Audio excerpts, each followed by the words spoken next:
artinya semua sektor korupsi ini bisa terjadi di jasa konstruksi, dari suap, dari pengurangan spek markup sampai terjadi kerugian keuangan negara, segala macam. Iya. Dapatkan informasi dari kawan-kawan bahwa tingkat permainannya itu semakin gawat, bahkan sangat gawat darurat. Ada yang diistilahkan sampai istilah belas semangka. Jadi belas semangka itu 50% seperti itu.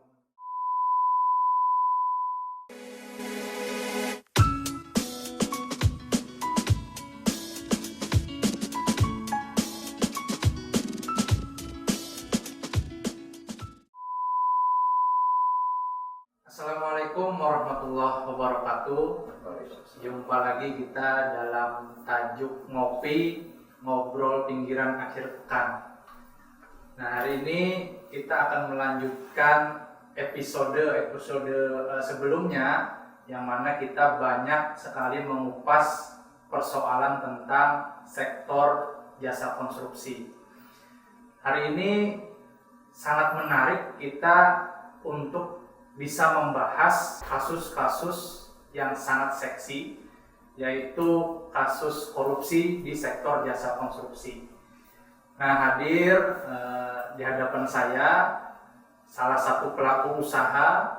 Beliau juga pernah aktif di berbagai organisasi ruang lingkup usaha dan juga khususnya sektor jasa konstruksi, dan beliau juga pernah menjadi pimpinan lembaga yang membidangi jasa konstruksi itu sendiri.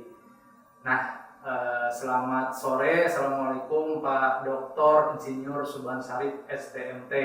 Assalamualaikum warahmatullahi wabarakatuh. Selamat sore. Salam. Ini saya panggilnya Pak atau Bang Haji atau seperti apa nih Pak? Santai aja lah. Santai bisa. Om, paling asik tuh Om. Om ya. Om atau terserah lah, yang paling penting santai lah. Tapi kalau misalkan mau lebih muda, lebih bagus Bang. Boleh. Lagi Pak Subhan kan udah dikenal. Kalau Bang Haji lebih enak kayaknya. Kalau Bang Haji itu kayak Bang Haji Rumah Irama. Bang Subhan aja ya. Ya, silakan. Nah, kita hari ini menarik sekali bisa membahas soal korupsi di sektor jasa konstruksi ini, Bang Subhan.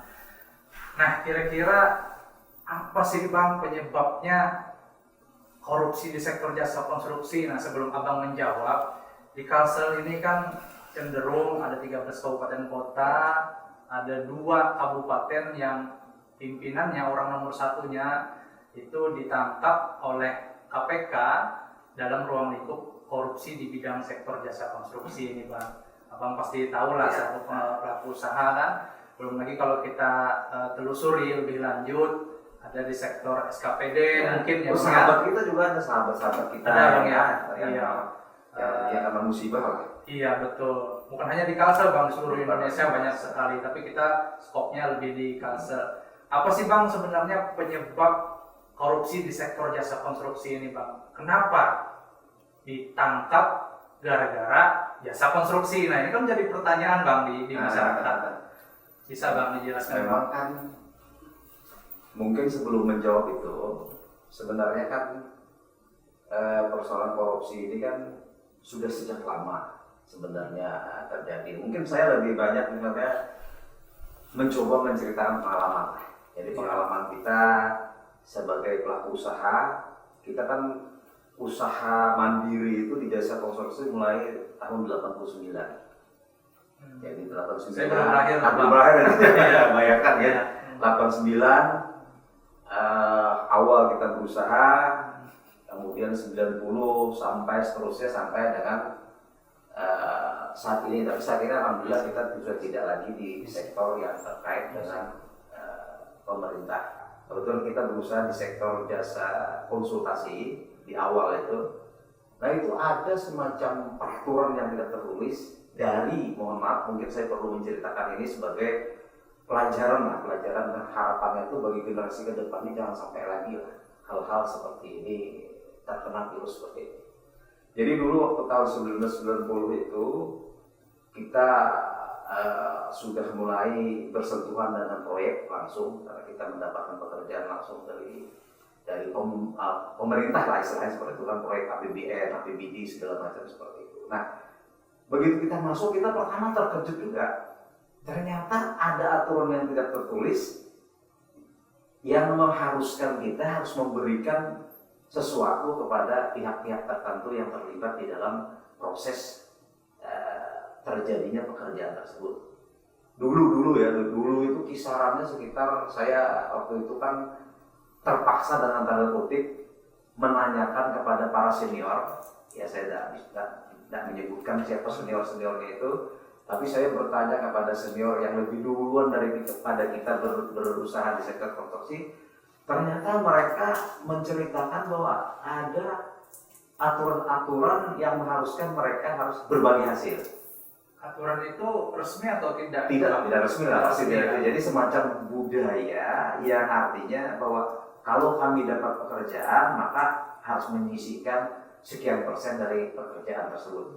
Dulu kisarannya 10-15%. Itu di tahun 1990. Nah, sudah itu untuk jasa konsultan itu sudah seperti itu. Jasa untuk pelaksana, kontraktor, pemborong lah bahasa kita tuh, ya kurang lebih seperti itu juga. Nah, jadi budaya ini sebenarnya sudah terbentuk sejak mungkin sebelum, jangan-jangan sebelum saya terjun dunia usaha pun itu sudah ada. Nah, kemudian kita tidak bisa sampai sekarang ini kan masih belum bisa memahami kenapa hal tersebut jadi menjadi ada gitu kan. Jadi seperti sekarang ini kan kalau berdasarkan kebetulan kan saya aktif di beberapa organisasi, bahkan menjalani usaha, dan dari tahun ke tahun ini tidak pernah berkurang gitu. Bahkan terakhir yang kira-kira 2-3 tahun yang lalu kita mendapatkan informasi, walaupun saya tidak bekerja lagi di sektornya pemerintah, mendapatkan informasi dari kawan-kawan bahwa tingkat permainannya itu semakin gawat, bahkan sangat gawat darurat. Ada yang diistilahkan sampai istilah belah semangka. Jadi belah semangka itu 50% lah seperti itu. Kalau tadi di tahun 90. Nah, tahun 90 masih 10-15%. Kalau sekarang ada yang menyebut sampai 11. Bahkan saya di tahun antara 95-97 sebelum krisis, 98 krisis, itu untuk jasa konsultan tuh ada yang sampai 35%, 40% segala macam seperti itu. Itu Bang, untuk aturan tersebut walaupun sebagai budaya ya. Budaya tanda kutip. Iya, tanda kutip. Apakah itu setelah ada perjanjian kontrak atau sebelum? Artinya kan budaya itu ingin mendapatkan proyek ya, atau setelah dapat proyek baru dikasih, atau seperti apa Bang? Ini tergantung kepiawaian strategi si pengusaha. Nah, ada kecenderungan pengusaha-pengusaha yang sudah mapan itu melakukan transaksinya sebelum proyek itu dapat kontrak. Nah, ini menjadi menarik Pak. Seperti itu. Artinya kan ini juga bisa menjadi celah sebenarnya kalau dia tidak mendapatkan proyek Bang. Ini kan ketika dia memberikan fee, ternyata dia tidak mendapatkan proyek yang dimaksud. Artinya kan ada sesuatu hal yang masalah baru lagi yang muncul gitu kan. Jadi pengalaman dalam kita melihat. Dan kebetulan dulu kan karena kita nih pelaku juga jadi sering melihat, kemudian mendengar. Nah, bahkan ya kita merasa bahwa kita memang dulu pernah terlibat di situ dan kita merasa sangat bersalah. Itu sebenarnya sangat jarang yang meleset. Hampir 100% semuanya jadi. Nah, bisa tidak jadi hanya 2 kemungkinan. Kemungkinan pertama, adanya tekanan dari pihak tertentu yang memaksa pekerjaan itu jangan diserahkan ke yang sudah bernego di awal. Yang kedua, ada pihak lain yang masuk yang lebih besar daripada yang sudah bernego itu. Artinya jadi gambling kan Bang? Ya, jadi artinya seperti itu. Tapi biasanya kalau gagal bisa digantikan dengan yang lain. Jadi ada mungkin pekerjaan yang lain yang akan disisihkan lagi. Nah, ini kan sudah bagian dari, mohon maaf kalau bagi saya pribadi itu sebenarnya ini yang sangat menghantui sampai saya ini, karena saya merasa bahwa kita terlibat dalam sebuah situasi yang sebenarnya situasi salah dan sekarang menjadi semakin luar biasa. Jadi secara tidak langsung artinya ini saya mohon maaf juga pada generasi muda, kepada pengusaha-pengusaha yang mungkin pernah dulu istilahnya bergabung dengan kami atau belajar melihat dengan kami yang dengan cara-cara yang seperti itu. Nah, kita mohon maaf lah, karena ini bagian dari sebenarnya mestinya harus kita sudahi lah. Iya, artinya kan sepengalaman Bang Subhan ini pernah terjadi, ternyata sangat sistematis dan terstruktur ya. Sangat sistematis dan struktur dan bahkan skenario itu berdasarkan pengamatan dan pendalaman kami, karena kami kebetulan ini kan di samping dari terlibat di dalam usaha tersebut, kemudian kita juga punya semacam niat untuk belajar dan melihat sampai sejauh mana permainan itu. Nah, ternyata setelah kita cermati segala macam, bahkan sebelum jadi proyek pun itu sudah bisa untuk direkayasa seperti itu. Mulai dari usulan. Jadi misalnya gini, suatu daerah misalnya ingin membangun, melihat bahwa kayaknya seperti ini kan, kita perlu bangun jalan di jalur ini misalnya, jalur dari X menuju Y. Nah, X menuju Y ini pada saat di-plotting waktu sebelum menjadi proyek, artinya masih dibuat dalam bentuk rencana awal yang masih belum matang, itu sebenarnya sudah mulai cikal bakal itu muncul. Misalnya seperti ini, ada pihak tertentu yang misalnya memanfaatkan bahwa jalur ini nanti akan kita gunakan sebagai cara jalan. Nah, mungkin akan dibangun 1 tahun atau 2 tahun ke depan. Begitu di plotting ini, maka pihak-pihak tertentu yang tahu dengan rencana tersebut sudah bisa memainkan, misalnya memberi tanah-tanah di sekitar itu, membebaskan, membeli dulu jalur itu, kemudian baru nanti dilepas dibebaskan oleh pemerintah. Sejak awal itu sudah ada seperti itu. Bahkan yang merencanakan membangun segala macam itu sejak awal sudah diskenariokan. Jadi sampai sudah sedemikian itu hasil pengamatan kita selama kita berkecimpung di dunia itu. Nah, sehingga begitu sudah misalnya menjadi rencana ini, nanti pada saat mau menggolkannya, kalau misalnya ke pihak-pihak yang tertentu yang terkait dengan penyusunan anggaran segala macam, ini juga proses yang pendekatan yang perlu, misalnya lobby pihak-pihak tertentu yang juga sangat luar biasa. Mereka bagaimana caranya supaya ini bisa berhasil. Makanya kalau kita mengikuti perkembangan misalnya di kasus salah satu tadi pejabat yang ada di Kalsel, kan ada terungkap tuh bahwa ada pihak di pusat misalnya yang juga mendapat kalau menurut berita itu dapat bagian dari itu tadi. Nah, itu kan bagian dari tadi. Nah, kalau itu kan nanti jadi jaringan seperti itu sangat luar biasa. Nah, ini Bang sangat menarik sekali, hal-hal semacam ini kan bisa terjadi di dunia konstruksi. Apakah akan sangat berpengaruh terhadap proyek yang akan dibangun, Bang? Kalau sudah di awal udah harus memberikan fee atau bagian tertentu, ini kan untuk pelaksanaan pekerjaan kan belum dilaksanakan. Nah, ini kan sangat berpengaruh. Nah, implikasinya nanti apa yang didapatkan oleh masyarakat tentu tidak sesuai dengan spek yang di awal, kan seperti itu, Bang. Atau seperti apa, Bang, dalam dunia? Jadi kan dalam dunia konstruksi itu kan ada 2 sebenarnya prosesnya. Proses tadi di pra tadi di awal sudah persoalan pembebasan lahan dan sebagainya. Itu di awal di pranya. Nah, pada saat sudah memasuki ke dalam proses konstruksinya, dimulai dengan perencanaannya. Nah, bisa studi kelayakan segala macam. Nah, pada saat studi kelayakan di situ tuh juga sangat rentan. Misalnya sebenarnya di kawasan itu, misalnya di kawasan jalur ini bisa tidak layak sebenarnya secara kelayakan finansial untuk dibangun sebuah, misalnya kita ambil misalnya jalan tol atau jembatan atau apa. Jalan tol lah kita anggapkan, karena jalan tol itu kan misalnya bagian dari yang harusnya memberikan, ada pada saat tertentu dia akan kembali nilai investasinya itu. Nah, nilai investasi jalan tol itu kan misalnya ada pendapatan misalnya dari pajak yang dipungut dari siapa si yang melewati jalur tersebut, sehingga jalur tersebut menjadi artinya ada pemaksaan dalam pembangunan. Nah, lalu dibuatlah kelayakannya seolah-olah itu layak. Padahal sebenarnya di awal berdasarkan aspek finansialnya itu sebenarnya tidak layak, karena kembali dana yang ditanamkan itu kan sangat jauh. Tapi mereka akhirnya mengambil bahwa ajas manfaat jangka panjangnya yang menjadi keputusan bahwa itu harus dibangun di situ. Nah, jadi bagian-bagian ini sudah muncul kemungkinan atau kesempatan untuk melakukan rekayasa. Karena kan yang nanti mengeluarkan pembebasan lahan, segala macam duitnya duit dari pemerintah kan otomatis. Nah, jadi hal-hal seperti ini tuh diproses kelayakannya tadi. Kemudian diproses perencanaannya. Nah, perencanaan juga banyak sebenarnya kita lihat misalnya semestinya seperti ini. Semestinya bangunan tersebut tidak perlu semewah yang direncanakan. Misalnya ini mestinya hanya satu lantai, tapi ternyata digunakan tiang panjang beton yang cukup 4 sampai 5 lantai.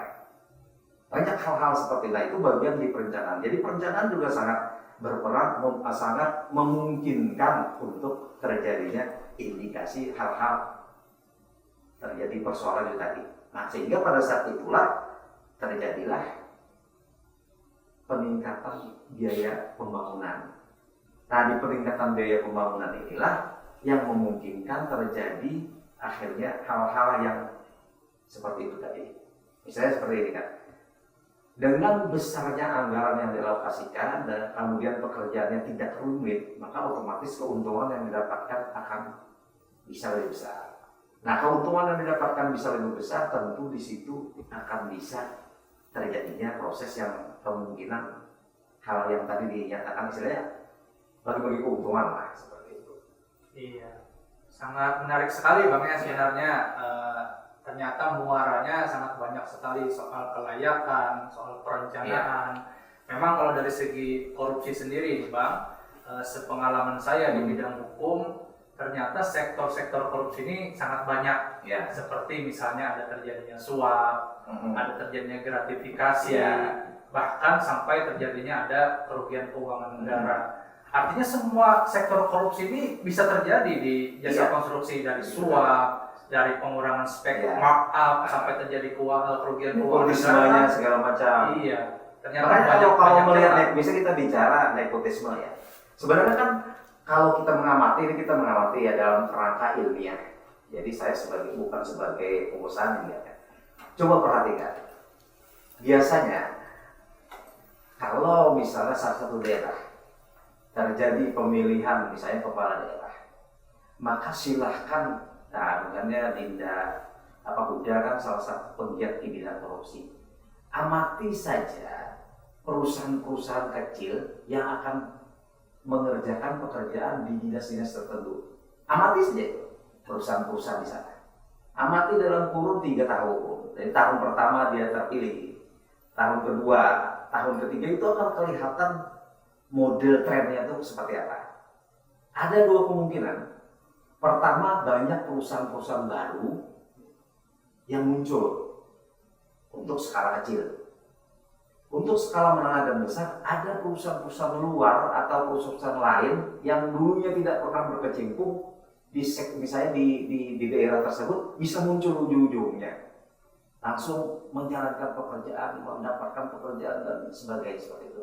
Jadi indikasi-indikasi seperti ini mestinya sangat mudah untuk kita telusuri. Karena kalau sudah terjadi seperti itu, bahkan kadang-kadang misalnya pengusaha-pengusaha yang di daerah tersebut sebenarnya dia dulunya eksis, itu akan terlihat bahwa dia akan menurun. Dapat kontrak dan sebagainya. Nah, itu sudah satu ciri-ciri atau gejala-gejala yang menunjukkan terjadi perubahan di dalam pihak-pihak yang mengerjakan pekerjaan di dalam institusi tertentu di bawah kepemimpinan siapa yang menjadi pemimpin barunya atau pemimpin, ya istilahnya pemimpin yang menang inilah. Ya, ini menarik Bang Subhan. Kita kan seiring berkembangnya era globalisasi, modernisasi, sekarang kan dalam hal pemilihan proyek itu ada diatur mekanisme itu Bang. Ya. Seperti misalnya ada LPSI, apa memungkinkan masih hal yang Bang Subhan tadi sampaikan itu masih bisa terjadi di dunia modernisasi seperti ini? Yang menggerakkannya semua itu siapa? LPSI segala kan kadang-kadang yang menjalankannya. Ya kalau berbicara seperti itu pasti ya, ada. Nah, di situlah sebenarnya. Sekarang misalnya seperti ini, orang punya kekuasaan tertentu, dia kan bisa menunjuk siapa yang menjadi ketua LPSI atau yang duduk di sana. Kan seperti itu. Dia bisa menunduk siapa yang duduk di kepala dinas ini segala macam. Nah itulah kenapa akhirnya sekarang kan terlihat banyak bisa pejabat-pejabat publik yang bahkan yang di level tertingginya itu yang terkena. Ya tentunya kan KPK juga melihat sebenarnya indikasi hal-hal seperti itu. Sehingga akhirnya yang ketangkap ini kan yang kita cermati itu kasus itu kan bukan hanya pada saat dia yang ketangkap itu kan bukan hanya terkait itu kan, akhirnya kan terbukalah semuanya kan. Nah itu yang sangat menarik. Siapa sebenarnya yang diuntungkan dalam perkara-perkara seperti ini, Bang? Apakah pemerintah atau pelaku usaha atau ada pihak lain? Ini kan seperti pembangunan proyek ini, Bang. Ini kan kalau saya lihat kan kalau ibarat bahasanya biologi itu kan simbiosis mutualisme, saling menguntungkan. Dan yang diuntungkan kalau pengamatan saya itu sudah ada dua pihak. Pihak yang tertinggi di dalam memegang kendali pemerintahan dan pihak yang berperan pihak yang memiliki usaha, skala usahanya itu di samping besar dia juga sudah mapan. Ada kecenderungan seperti itu. Nah, kenapa jadi seperti itu? Karena kan seperti ini. Misalnya saya sudah mapan di sektor usaha jasa konstruksi, misalnya seperti itu ya. Kemudian punya sudah modal kuat, sumber daya manusia banyak, peralatan banyak segala macam. Maka kan saya tidak mungkin membiarkan peralatan saya ini mengganggu sumber daya manusia saya ini, misalnya saya bayar gaji aja, kemudian modal saya ini hanya diam. Jadi dengan akselerasi 3 kekuatan ini, maka saya semakin kuat untuk bisa memainkan peran. Bahkan saya kan bisa istilahnya dengan jaringan bisa bahkan mengusulkan kepada pihak tertentu bahwa kita harus bikin ini, harus bikin ini. Artinya modal dasar untuk di awalnya kita bisa biayai. Jadi bisa seperti itu. Ya, kalau melihat seperti ini kan Bang, kita ingin sebenarnya pembangunan ini selalu ada kan seperti itu. Nah, pertanyaannya apakah ini semua terjadi dalam setiap daerah? Hal-hal yang seperti Bang Subhan tadi sampaikan, atau kita masih berharap nih, apakah masih ada daerah yang murni menjalankan good governance atau pemerintahan yang baik dan bersih sesuai dengan peraturan perundang-undangan? Sebenarnya kan yang bisa kalau kita bisa lihat persoalan ini, sebenarnya yang bisa untuk mengurangi atau bahkan menghilangkan itu sebenarnya pertama ada di pejabat publiknya, karena mereka punya kekuasaan untuk melakukan itu. Jadi sepanjang misalnya mereka tidak punya target tertentu, karena kita tahu kan mereka sering tetap ahli segala macam pakar-pakar yang di bidang politik menyatakan bahwa biaya politik itu tinggi, oligarki segala macam itu sangat berperan dalam menentukan pemenang perpolitika. Nah, ini kan implikasinya ke sana, Pak. Apakah setiap orang yang ingin menjadi pejabat publik tergiur dengan hal-hal semacam tadi? Nah, itu kan pertanyaan selanjutnya nih Bang, gimana jasa konstruksi ini? Jadi jasa konstruksi itu sebenarnya bagian penunjang utama dalam hal terjadi itu tadi. Jadi ibarat investasi misalnya seperti ini kan. Kalau kita misalnya melihat oligarki tadi kan, ya ini ke politik jadi Nah, jadi kalau kita melihat di sektor politik kan di samping ada beberapa sebenarnya bidang yang memang sangat seksi, tadi kan seksi untuk menjadi memberikan pengembalian tanda kutip dalam nilai investasi yang ditanamkan. Misalnya di bagian yang terkait dengan sumber daya alam, pertambangan, perkebunan, segala perizinan terkait dengan itu. Kemudian yang kedua terkait dengan misalnya rencana jangka panjang mengenai sebuah kawasan, memplot misalnya wilayah ini dijadikan ini, wilayah ini dijadikan ini. Jalan ini misalnya kita bangun di sekitar seperti ini, maka di situ kemungkinan nanti akan bisa menjadi manis. Karena kan di sekitar jalan ini kan sebelum dibangun kan ada pembebasan lahan. Nah, disitulah yang bisa saja pihak-pihak tertentu memanfaatkan untuk membeli tanah dulu, kemudian begitu ini baru dijual lagi ke pemerintah. Itu praktek itu pasti ada. Kemudian yang berikutnya di sektor jasa konstruksi. Jasa konstruksi coba kita melihat. Kalau kita misalnya di Kalsel pengamatan kami itu bisa dinas yang terkait jasa konstruksi ini kan paling banyak di dinas PUPR. Ya. Dinas PUPR itu rata-rata setiap tahun alokasi belanja pembangunan dia itu kan kisarannya mungkin sekitar antara 200 miliar sampai 300 miliar lah untuk di daerah Kalsel ini. Provinsi ya Bang? Di apa kabupaten, Oh. kabupaten kota segala macam itu bisa dilihat tentang APBN dan APBD-nya itu kalau dikumpul-kumpul itu kurang lebih seperti itu. Nah, ini hanya ilustrasi ya, bukan berarti benarnya hanya gambaran yang hasil kita menelaah dan mengamati. Cuma untuk membuktikannya kita sulit. Tapi insya Allah kalau bagi-bagi yang suka mengamati dan suka meneliti dan orang-orang yang memang ini mesti bisa lah melihat ini. Tadi kan kita muaranya kan tadi saya menceritakan pengalaman yang tahun 1990 bahwa ada nilai potongan yang sampai 10-15%. Nah kalau kita misalnya bayangkan saja itu masih tetap kisaran 10% saja. 200 miliar dikali 10% itu ada berapa?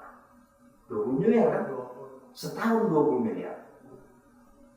Kalau misalnya yang tahun 1990 itu masih berlaku di saat ini misalnya yang budaya yang jelek yang tidak tertulis itu tadi yang sulit untuk dibuktikan secara hukum karena masih melalui proses pembuktian macam-macam lah.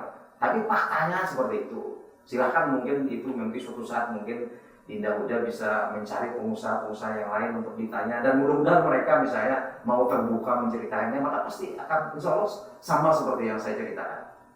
Tapi kan kalau kita mendengar dari Bang Subhan juga tadi tergantung pemimpinnya ya Bang ya. Kan bisa saja tidak terjadi visual tadi kan. Jadi tergantung pejabat publiknya. Ya kalau dia misalnya tidak terlalu dibebani oleh tadi persoalan mohon maaf tanda kutip hutang waktu misalnya menjadi pemimpin segala maka dia tuh lebih buka enjoy. Dan sebenarnya untuk melihat itu sederhana Dinda Huda. Setiap tahun itu kan ada laporan kekayaan tuh. Nah kalau satu pejabat publik itu misalnya kekayaannya dalam setahun itu meningkatnya tajam, itu harusnya harus dilakukan lebih pendalaman. Kenapa itu menjadi peningkatannya sangat tajam? Jadi sebenarnya kalau semuanya serius tuh bisa woy. Nah ini kan kita dari tadi kan melihat dari pejabat publiknya. Nah yang paling penting lagi dari pengusahanya. Pengguna jasanya. Ya pengguna jasanya lah. Nah pengusahanya ini kan pengguna jasanya salah satu misalnya penyedia jasa bukan pengguna jasa, penyedia jasa. Jadi penyedia jasa ini kan salah satu pemain peran penting. Kalau dia tidak mau ya bisa apa misalnya si pengguna jasa atau misalnya pejabat publiknya bisa apa kalau dia tidak mau. Tapi yang persoalannya kan semuanya menikmati kan. Menikmati karena kan memang si pengusaha ini berpikir kan kalau misalnya aku tidak mengikuti budaya yang sudah terbina sejak lama maka jangan-jangan aku tidak dapat lagi pekerjaan kan seperti itu kekhawatiran ya. Nah ini yang menyebabkan berbahayanya di situ Bang. Nah, muara yang seperti itu yang sampai nanti pada ujungnya dibui di pengadilan kan seperti ya, itu. Itulah konsekuensinya kan. Jadi kan seperti itu. Akhirnya terpaksa seperti itu kalau karena sial kan. Kalau jaringan dia kurang kuat segala macam sialnya pasti seperti itu. Tapi kalau yang kuat-kuat itu sepengetahuan kami ini banyak perusahaan yang kuat yang sebenarnya melakoni itu aman-aman saja karena mereka memang punya jaringan yang luar biasa, mungkin pengamanan dan sebagainya lah. Nah jadi kembali tadi sebenarnya kan di samping tadi pemerintah ini kan dalam rangka ini, nah di dunia usaha itu kan ada juga organisasi-organisasinya. Nah mestinya memang organisasi-organisasi ini turut serta untuk mencegah itu terjadi atau kalau tidak mengurangi lah, mendorong supaya terjadi pengurangan. Tapi pengalaman tadi kan Dinda Huda menyampaikan pengalaman saya di organisasi dan pengalaman saya di organisasi itu sangat susah untuk melakukan itu. Dulu saya pernah jadi ketua organisasi di Provinsi Kalimantan Selatan ini kan, jadi tertinggi lah, termasuk tertinggi lah. Salah satu pada saat niat saya pada saat terpilih pada saat itu adalah saya ingin karena dari pengalaman permainan saya ingin saat kepemimpinan saya ini mengurangi permainan itu. Awalnya saya berpikir menghilangkan, kemudian setelah saya amati nggak bisa mengurangi saya. Ternyata saya tetap kalah. Mengurangi itu susah. Begitu saya pengalaman pribadi dan insya Allah Nah, mungkin ada beberapa kawan yang mungkin pernah dulu tahu mengenai sama-sama kita gitu kan. Kita beberapa kali dulu menemui misalnya beberapa ya orang-orang pejabat-pejabat lah yang ada di daerah ini. Kita sampaikan, ayo kita kurangi ini, ayo kurangi ini. Janganlah kita ajarkan ke generasi berikutnya bahwa ini semakin seperti ini. Tapi semuanya. Ya ini kan kembali lagi Bang, seperti pengalaman Bang Subhan tadi di tahun 90 sekian persen sampai pada saat ini belas semangka. Ini kan tidak rasional Bang sebenarnya dalam konsep pembangunan. Ya. Bagaimana mungkin kalau 50% fee, 50% dalam membangun ini kan sangat berpengaruh terhadap pembangunan proyek. Jadi kalau biasanya kalau 50% itu di sektornya perencanaan, karena mereka kan tidak membangunkan fisiknya. Jadi hanya ibaratnya kan mengandalkan keilmuan dan pengalamannya dalam hal membuat perencanaan sesuatu objek konstruksi. Lebih kepada jasa. Lebih kepada jasa. Nah, mereka kan berpikir nih, oh tadi kan karyawanku banyak aja. Tahu 50% ini bisa saja aku gunakan minimal aku bisa untuk membiayai operasional kantor, membayar gaji karyawan. Kalau hitung-hitungan masih apa yang masih bisa masuk seperti itu. Kalau dalam konsep barangnya, Kalau proyeknya, proyeknya itu, nah itu kisarannya biasanya tergantung besarannya. Tapi pasti selalu ada. Kalau di sektor konstruksi di pembangunan sektor fisiknya tuh mungkin kisarannya bisa 5 sampai 10, bahkan ada 15, itu tergantung tingkat kesulitannya dan tergantung nilai besarannya. Nah ini Bang yang seperti hal-hal yang terjadi belakangan yang kita sampaikan tadi, yang kita diskusikan tadi terhadap pejabat-pejabat yang istilahnya dalam tanda kutip apes lah kan seperti itu. Ya. Karena ini Itu kan karena apes dia, yang Iya. lain-lain kan tidak apes gitu. Nah, apa yang bisa dilakukan nih Bang dalam semua stakeholder, misalnya dalam hal organisasi pengusaha, ini kan harus betul-betul bersatu Bang. Tidak mungkin kalau misalkan pengusaha satunya mau bersih, yang satunya mau melaksanakan hal seperti itu kan artinya tidak ketemu titik good governance itu. Inilah yang menjadi problemnya, yang sampai saat ini sulit untuk dijawab. Kenapa jadi sulit dijawab? Karena kan coba mungkin cermatilah. Mungkin saya ini sebenarnya hanya mengajak semuanya untuk melihat dengan jernih. Rata-rata petinggi atau orang-orang yang duduk di organisasi itu rata-rata semuanya didominasi oleh perusahaan-perusahaan yang kelompok usahanya besar, kemudian jaringannya kuat segala macam.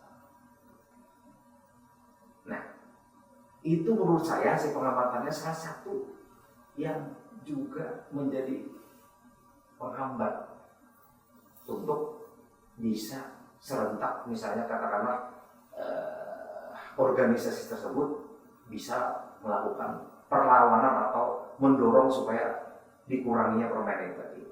Nah, karena mereka ini pengusaha-pengusaha besar, kelompok-kelompok besar segala macam yang mendominasi dalam organisasi, mereka kan sudah makan semua. Mereka kan berpikir seperti itu. Aku walaupun misalnya tetap mengasih, tetap mengeluarkan ini kan, aku punya kemampuan untuk melakukan itu. Finansialku, modalku udah besar, banyak. Sumber daya manusiaku sudah banyak, peralatanku sudah ada. Walaupun aku misalnya mengerjakan itu misalnya seperti ini, kalau untung normal misalnya 10-15%, lalu tidak apa-apa, aku coba untung 10%, 2%. Yang paling penting tidak menganggur peralatanku, tidak menganggur sumber daya manusiaku, bisa kuhidupin, operasional kantorku bisa kuhidupin. Nah seperti inilah. Padahal kalau mereka misalnya kompak semua, bisa apa sebenarnya yang siapa sih pengguna jasanya? Asal mereka semua sepakat menolak. Tapi problemnya adalah seperti itu. Makanya tadi pengalaman pribadi saya itu, kita tahun 2000, mulai tahun 2003 sampai 2010 kita coba melakukan itu, ternyata kita kalah. Dan bahkan kita akhirnya terlihat, tanda kutip saya pernah mengalami itu, terfitnah bahwa kita akhirnya dianggap tidak bisa bekerja sama dengan pemerintah, kemudian hanya kehendaknya kita sendiri melakukan itu, yang lain tidak ingin. Saya pernah ketemu dengan, waktu kita sosialisasi itu, ketemu dengan salah satu petinggi lah yang berperan di dalam jasa konstruksi. Jadi termasuk orang ini lah. Nah, Pada saat saya bertemu dengan beliau, saya sampaikan, Pak, ayo kurangi ini. Kita saatnya kita mengajarkan ke generasi berikutnya, jangan sampai yang terlalu besar. Karena ini kan bagian yang sangat berbahaya bagi moralitas dan etika usaha kita.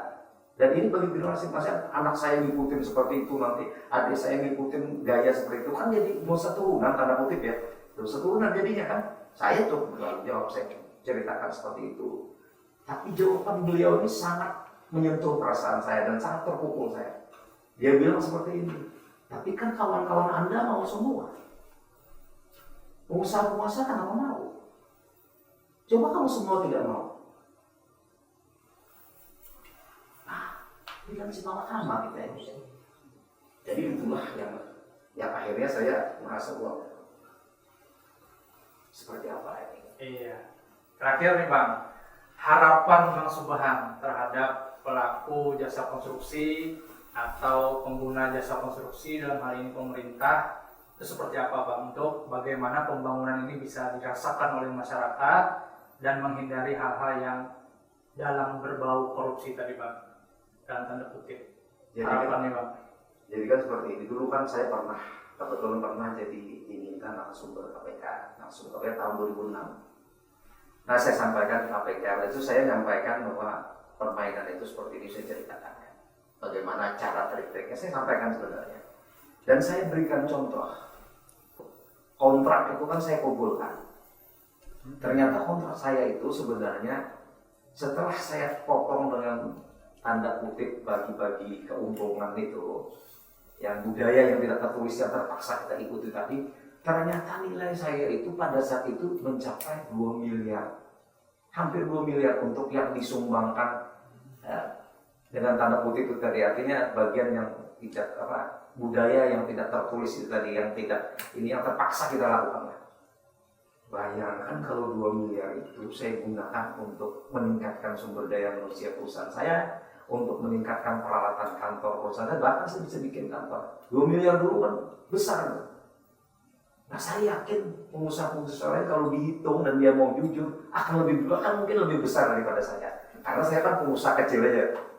Nah, lalu bagaimana sebenarnya kita ingin menyudahi ini kan? Perlu keberanian. Dan mungkin kalau bagi orang beragama kan sebenarnya terutama Islam, memberi dan tidak memberi, yang memberi dan yang menerima itu kan hukumnya sama. Dan itu kita bertanggungjawabkan. Nah, itulah catatan pentingnya mungkin bagi pengusaha, terutama yang Muslim, yang tahu agama segala macam, yang mengenal banyak dengan agama segala macam, termasuk mungkin saya pikir bukan hanya agama Muslim, Islam yang melarang seperti itu, agama lain pun melarang seperti itu. Nah, kemudian juga begitu juga dengan pengambil kebijakan segala macam. Sudah itu, karena pada saat kita nanti habis umur atau apa, kita akan meninggalkan sesuatu yang tanda kutip tadi dosa turunan, karena ini diikuti oleh generasi-generasi berikutnya. Bayangkan misalnya seorang petinggi misalnya, dilihat anak buahnya melakukan itu dan dia memaksa anak buahnya dengan tanda kutip melakukan itu, lalu anak buahnya menikmati itu. Anak buahnya nanti beranak dan seterusnya punya cucu, ngikutin semuanya itu bagaimana tanggung jawab kita? Begitu juga di usaha. Makanya itulah akhirnya, ya kalau saya pengalaman itu saya mengurangilah bekerja di sektor-sektor yang terkait dengan pemerintah lah terutama. Saya lebih fokus berusaha di swasta walaupun sedikit kerjaannya, kadang mungkin setahun dapat sekali, tapi dengan kita misalnya mencoba untuk menghasilkan yang bagus segala macam dan insya Allah rezekinya ada. Tapi kalau harapan saya Bang Subhan tetap bergerak Bang untuk memberanikan diri merubah keadaan yang seperti ini, kan seperti itu. Kalau seperti orang-orang Bang Subhan ini selesai di bidang jasa konstruksi, kan siapa lagi kan yang akan membangun, merubah untuk ke arah yang lebih baik? Ya sebenarnya kan kita berharap seperti itu, tapi saya sudah mencoba menjalani dan mencoba tadi mengajak untuk berubah seperti itu. Ternyata saya mohon maaf menjadi orang yang kalah sendirian. Dan bahkan pengalaman saya yang paling berat itu adalah akibat dari itu, dampaknya adalah saya pernah diperkarakan berbagai persoalan, bahkan pernah menjadi tersangka dan sebagainya akibat dari permainan hal-hal yang seperti itu. Iya. Baik, Bang Subhan, sangat menarik sekali. Terima kasih bincang-bincangnya. Tapi memang Bang sekali ini ngobrol-ngobrolnya. mungkin Ya. Bang Huda sebelum Dida Huda sebelum menutup mungkin ya. Ya. Saya hanya berharap sebenarnya kita semua ini pengusaha-pengusaha yang sudah senior harusnya seperti saya dan kawan-kawan saya mungkin berkumpul lah. Kita harus mulai melakukan perubahan ini. Kita harus berani melawan bersama-sama dan yang muda-muda semua ayo sama-sama kita kompak lah. Dan kita berharap supaya organisasi-organisasi yang terkait dengan usaha itu bisa kompak untuk anggotanya itu untuk melakukan perlawanan terhadap ini, pengurangan lah minimal. Bayangkan kalau satu misalnya 5 tahun kita bisa kurangi 5%, berikutnya 5 tahun lagi 5%, akhirnya kan jadi 0. Nah kalau sudah jadi 0 semuanya akan berkah dan akan bagus semua, akan nikmat segala macam. Jadi ini PR besar sebenarnya. Iya, PR kita semua, Bang. PR kita semua. Ya. Mudah-mudahan harapan Bang Subhan bisa kenyataan. Jadi memang sangat banyak sekali perlu perjuangan seluruh stakeholder, Bang. Kita sebagai masyarakat, pelaku jasa konstruksi, pemerintah harus betul-betul berkomitmen dalam arti merubah keadaan yang lebih baik. Dan keruntuhan bangunan, kegagalan bangunan Iya, itu banyak tidak sekali lepas nih dari betul. hal tersebut karena pengurangan mutu, pengurangan kualitas. Betul. Itu nanti sangat berdampak ke Iya, arah sana. Baik, Bang Subhan, terima kasih banyak sudah memberikan pengalaman yang sangat menarik. Saya sendiri banyak belajar, Bang, selaku praktisi hukum dalam konsep jasa konstruksi ini kan sangat sensitif dan sangat seksi tadi. Mestinya Dinda Unda ini harus aktif ini untuk mengawal persoalan KKN-nya di sektor konstruksi. Mudah-mudahan nanti bisa kita kerjakan, Bang. Baik, terima kasih. Nanti akan kita lanjutkan, Bang, di sesi selanjutnya. Ini sangat menarik sekali, masih panjang sekali perjalanan jasa konstruksi, tapi kita tentunya masih bisa berharap dalam keadaan seperti ini, good governance itu masih bisa terjadi, dan kita yakin masih banyak orang-orang baik di daerah kita. Sekian dari kami di Ngobrol Pinggiran. Salam sehat untuk semuanya. Kita akhiri. Assalamualaikum warahmatullahi wabarakatuh. Waalaikumsalam warahmatullahi wabarakatuh.